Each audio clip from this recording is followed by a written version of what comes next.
olha que levantamento bacana que o Metrópolis publicou. O custo de cada voto para deputado federal eleito. A gente sabe que cada candidato gasta um valor durante a campanha. A gente estava conversando isso aqui com o Gadelha agora há pouco, falando da campanha presidencial. Mas isso também entra na eleição legislativa. Então, a nossa repórter Júlia Portela pegou a lista dos parlamentares eleitos e dividiu o montante gasto pelo número de votos e separou tudo por estado. Vamos dar uma olhada aqui, olha só. Custo de voto para deputado federal vai de R$ 6,98 a R$ 59,21 nos estados. A gente, claro, fez um mapa mostrando tudo que você pode encontrar aqui. Esse levantamento do Metrópolis, ele considerou os votos conquistados pelos deputados eleitos em cada estado. O maior custo foi em Roraima, que foi R$ 59,21. Foi onde os eleitos gastaram mais para ter cada um dos votos conquistados. E o candidato Nicolete, do União Brasil, foi o que mais gastou na campanha em relação aos votos obtidos. Ele teve 10.969 votos, depois de gastar R$ 1.450.000, né? Tanto dinheiro que eu fiquei até perdido, o que dá o valor de R$ 132,89 por eleitor. Já o Pará foi o local em que o voto para deputado federal custou menos dinheiro, as campanhas, apenas R$ 6,98.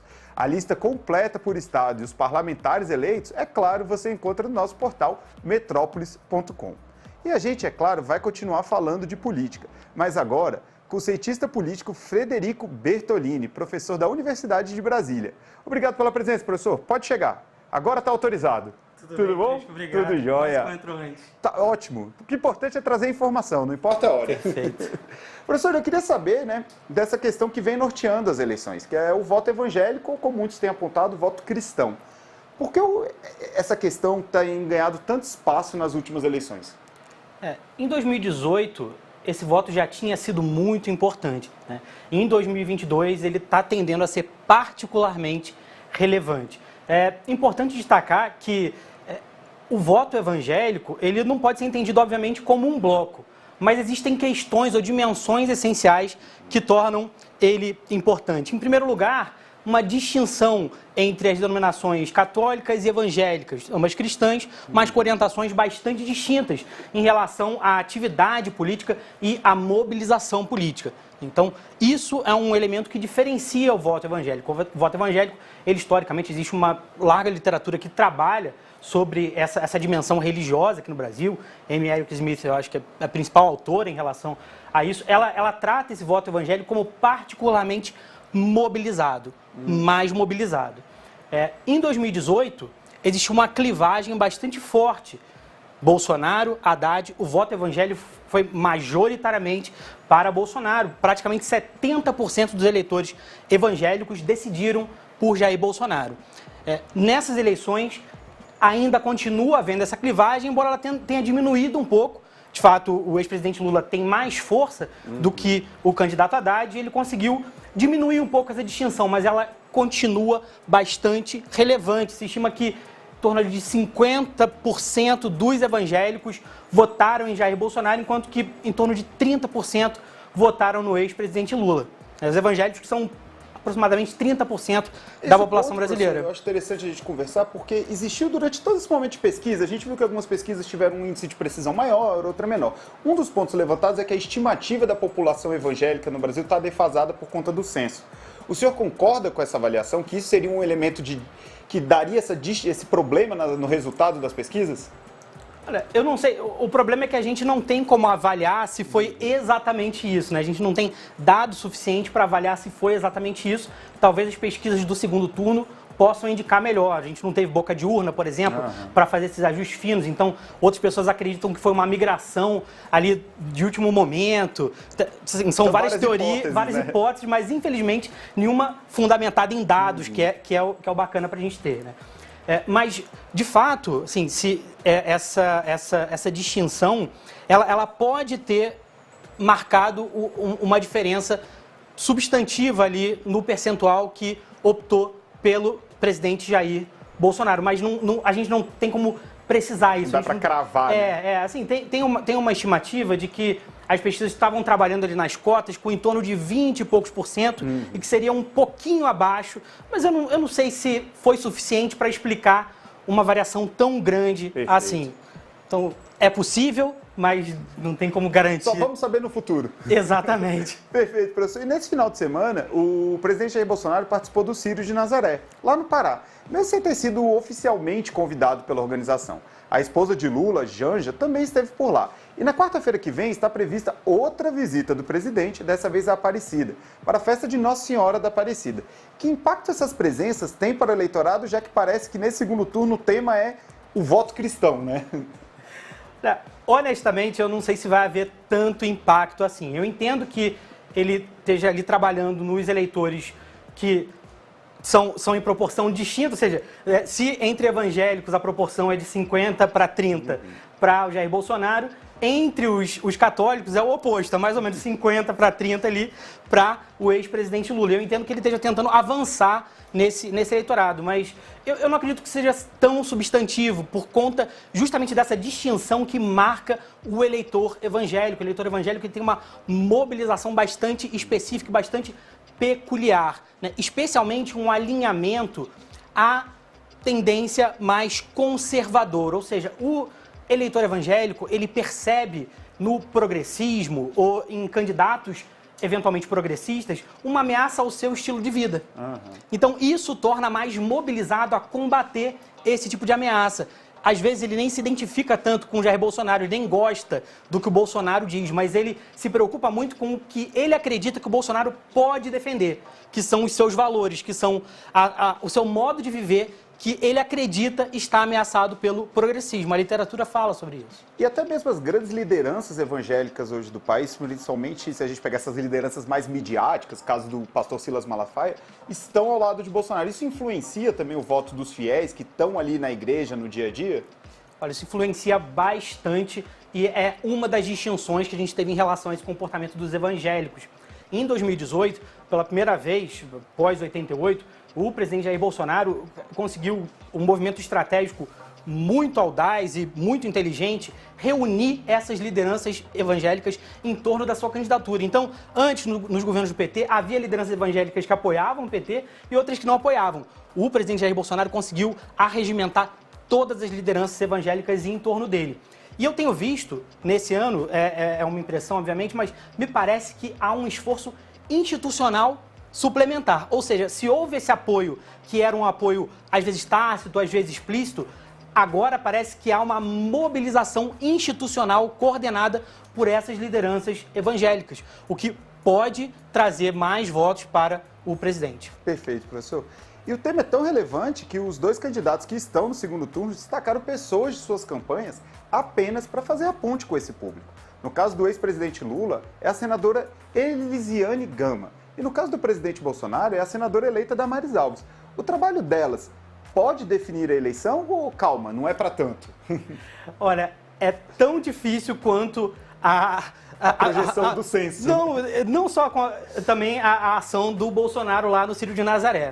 Ou seja, esses eleitores já criaram essas identidades. Então, é muito difícil mudar nessa altura do campeonato. O que ambos podem tentar fazer é garantir aqueles que votaram em Simone Tebet, aqueles que votaram ainda no Ciro, ou aqueles que se abstiveram de votarem neles nesse segundo turno. Mas, de fato, é muito difícil você conseguir arregimentar esse público a essa altura do campeonato. Parece que os evangélicos vão ficar mais estáveis com o presidente Bolsonaro, a despeito do esforço da Elisiane Gama, porque a Damares é muito forte, você viu, ela foi eleita aqui com 46% dos votos. Exatamente. Por volta disso, né? E ela é uma das forças principais desse tipo de mobilização política evangélica, que acredita ao progressismo uma ameaça externa a essas forças do conservadorismo, a valores familiares, enfim. Não estou dizendo que outros valores familiares não existem, estou tentando explicar mais ou menos como funciona para esse tipo de eleitor, né? E funciona bastante assim. Eleitores da Damares, por exemplo, enxergam em partidos progressistas, em partidos mais à esquerda, uma ameaça, né? Isso, inclusive, facilita a divulgação de fake news, por exemplo. Né? Não é que as pessoas necessariamente acreditem naquelas fake news, mas podia ser verdade. Verdade. Então, é isso. Comprova o que elas sentem, né? Comprova o que elas querem sentem. Acreditar. Exatamente. E isso faz... Elas já têm incutidas esse tipo de ameaça de candidaturas mais à esquerda e aí elas acabam acreditando em qualquer tipo de notícia que possa sair por aí sobre posições de aborto, de contra, a favor, enfim. esse tipo de coisa. Exatamente. Inclusive forçando, né? O ex-presidente Lula fez um vídeo se declarando pessoalmente contra o aborto, né? Onde ele se posiciona, é um vídeo até surpreendente para uma parte da militância do PT, mas ele se posiciona também dando um indício de que essa informação vinha circulando nesses grupos, né? Sim, e repare que tanto faz se há vídeos mais antigos do presidente Bolsonaro defendendo o aborto como uma questão de saúde pública ou como uma opção do casal. Não importa isso, porque para as pessoas, por mais que Bolsonaro tenha falhado lá atrás ou tenha defendido isso lá atrás, é nele que elas enxergam o defensor dos seus princípios. Então é muito difícil, assim, por mais que alguém diga, diga num vídeo, sou contra, e outra tem um vídeo mais antigo e fala, sou a favor. Não importa.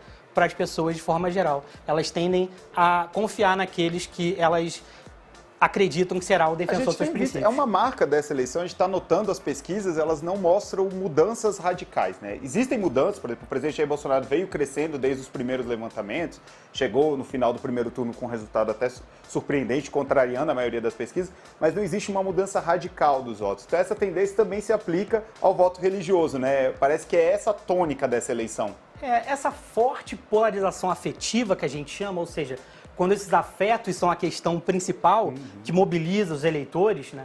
Os afetos em relação ao Lula e os desafetos em relação ao Lula, os afetos em relação ao Bolsonaro e os desafetos em relação ao Bolsonaro, né? Elas tornam essa corrida muito mais estável, no fim, porque são posições que acabam eliminando, filtrando informação rival. Então nunca chega a informação rival, só chega a informação que é filtrada pelo grupo que se autoestabelece ali e que se fecha numa candidatura e num apoio bastante firme, bastante forte a um candidato em específico, né? Muito interessante, professor, esse termo que o senhor coloca, polarização afetiva, não tinha ouvido, mas acho que descreve muito bem o que a gente está vivendo, né? Acho que é um bom resumo para a gente entender por que as pessoas estão tão, vamos colocar assim, tão fixas em suas posições, né? Exatamente. Essa ideia de polarização afetiva é uma ideia que a literatura vem trabalhando bastante, e especialmente no Brasil, ela tem se marcado por conta da gente não tem ideologias tão claras, então ela é tão forte que às vezes consegue fazer as pessoas terem vinculações ideológicas. Então elas começam a se entender de direita porque apoiam o Bolsonaro, começam a se entender de esquerda porque apoiam o ex-presidente Lula. Explicam fenômenos, né? Como o ex-presidente Lula ganhar em Minas Gerais e o Romeu Zema, que é de um outro campo ideológico, também ser reeleito, né? Dá pra gente começar a entender esses movimentos com mais clareza. Exatamente. Tem outra coisa que a gente chama de split ticket, né? Essa ideia de votor separado, mas me parece que é mais afetivo do que necessariamente um split ticket, porque o split ticket é a ideia que o eleitor ele divide o voto para garantir, olha, eu garanti a eleição no executivo de uma força política, então eu vou para o legislativo, para outra força política, porque ela pode checar ela pode controlar esse executivo, mas me parece que de fato é muito mais uma atuação afetiva de memórias, e aí isso é muito bacana, porque as memórias do governo Lula estão muito associadas a essas entregas mais econômicas, né? As pessoas lembram desse tempo. Enquanto as memórias do governo Jair Bolsonaro, elas são muito simbólicas. Isso é muito importante. Se você perguntar para um eleitor mais ferrenho do presidente Jair Bolsonaro por que você vota nele, ele vai citar uma série de medidas que, embora elas não tenham um contorno tão prático, elas, do ponto de vista simbólico, são muito relevantes e são muito importantes e definem esses afetos, e definem essas proximidades e definem essa estabilidade no voto. Perfeito. E, professor, foi adiado, né, de hoje para o próximo sábado a divulgação de uma carta aos evangélicos por parte do ex-presidente Lula. Esse documento, ele lembra muito a Carta aos Brasileiros, né, que teve na primeira eleição do ex-presidente Luiz Inácio Lula da Silva. Qual é a intenção de Lula com esse documento? O que ele pretende com essa carta? São acenos que tentam conquistar esse eleitor, ou que tentam, de alguma forma, gerar uma relação de empatia, porque essa ideia de polarização afetiva, ela cria grupos que se fecham e que não conseguem ter empatia com o outro, não conseguem se enxergar no outro. Então, esse tipo de movimento, ele tenta criar esse tipo de empatia. A pessoa pensa, poxa, não é tão mal assim, ele é de esquerda, mas não é essa coisa horrível, tudo, não vai fechar nenhuma igreja. Então, eu acho que é essa a tentativa que o ex-presidente Lula faz quando pensa nessa segunda carta aos brasileiros. Agora a carta aos brasileiros cristãos, né? Exatamente. A primeira, ela fazia um aceno ao centro do ponto de vista econômico, né? E foi um movimento que agora parece ser crível, porque À época, ele prometeu, de fato, entregou o tripé macroeconômico, né? Ele fez um aceno ao centro e aceno à direita e, de fato, deu continuidade às políticas implementadas pelo PSDB. Então, não sei, então é uma tentativa. Vamos esperar pra ver essa carta. Antes econômica, agora religioso, né? Saindo da carta, professor, a gente conversa mais.